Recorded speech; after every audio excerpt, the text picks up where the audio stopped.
Hi, my name is Deborah Rodriguez and I'm from baby wearing in Canada. If you guys pay attention or have noticed that on my Instagram in particular, I tend to travel quite a bit.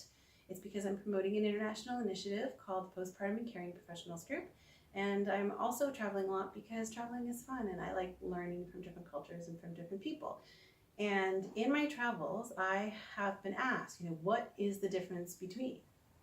So I'm here to talk to you a little bit about some of the things that I've learned. Just as an aside, this particular technique I learned at the Trageschule Symposium, which is a conference that's done in Germany for members of the German Baby Wearing Association. And it was the one where I would say had the greatest focus on technique and where I was able to really dig in and learn and see what some of the differences are. So when I started in baby wearing, we had tons of shoulders for ring slings. As you can see, it's what I'm wearing. And each structure worked with a different body type and had a different function. And so I'm just going to show you quickly what some of those are. And so one of the most common ones is the padded shoulder. It used to be Maya Wrap. That was one of the first brands that came out with a lightly padded. As you can see, not very malleable, sits on your shoulders, got a little bit of cush to keep you well supported. Just going to toss that over there. The one that is also equally very popular nowadays is what we call the gathered shoulder, and I'm just going to come in a bit closer. And you can see that it's a straight line, or three lines of sewing from one end of the other, and there's no structure in there whatsoever. And then it tends to fall very easily down the rings. The other most common is what we call a fan, a pleated fan. This is a center gathered pleated fan. Most commons are just a pleated, straight pleated fan with like 6 or 7 pleats. And that one is a fixed shoulder as well. You can't really bend it easily or move it back and forth. And then you have what's called a hybrid. There's a lot of different hybrid styles out there.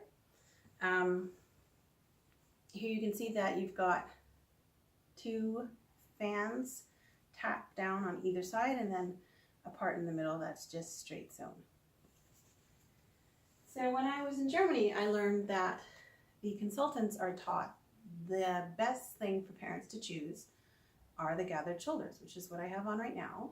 And one of the things that I learned is the difference between North American style, or perhaps in your part of the world it's similar, and European style is we have a preference in North America for function, and they have a preference for style and technique, if you will.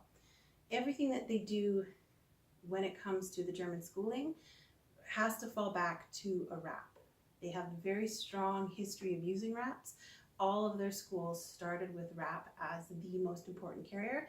And so what Germans prefer is something that is changeable and that you can have it so that it works like a wrap. You'll see this in a lot of their carriers. So with the gathered shoulder, because it can fall very easily and move very easily on the rings, and I don't know if you can see this here on my body, that you can effectively modify it as if it were a wrap. So one thing in particular with people whose body shapes are like mine is, and I don't know if you can see this really well, but I have a very long neck and I have very slopey shoulders. They fall right off. It's just a nice, it's almost like a 45-degree angle. It's like someone said, yeah, whereas other people, their shoulders are more square. So what happens to me is over the fullness of a day, this will actually fall and I'll get this kind of like penguin arm thing happening. And so in Germany, they're like, but it's a gathered shoulder, no problem. Just flip it up. I'm trying not to catch my hair. It's my little bit of vanity, plus it hurts. So, as you can see, the lighter green has almost completely disappeared and I've folded that up almost in half.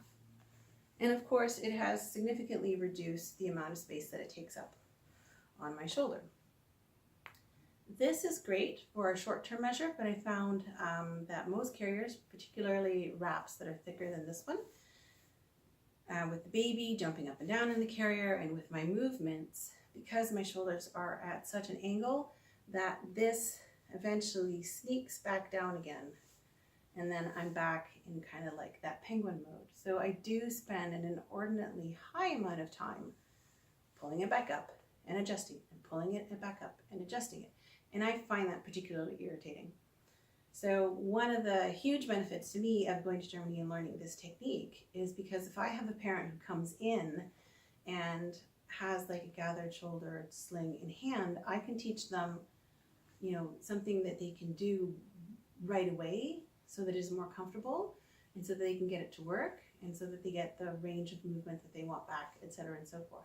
But if I'm counseling parents, I'm still going to prefer structure and function over technique for them. To start, when you're a new parent, you're so tired and you know you're reacting to your baby. You want them off the carrier right away, you want them soothed right away, you've got a lot of self-doubts and a lot of questions. So the more we can take out of that equation, the easier in the long run. So I am very grateful to be able to travel and to learn these differences because they've definitely made me a better consultant and a better teacher. But I'm also still very glad that we have the choice of structure and function. So I don't know what else you guys would like me to tackle. Leave a comment below. What's your favorite ring, sling, shoulder style? Let me know. I'll talk to you guys later. Bye.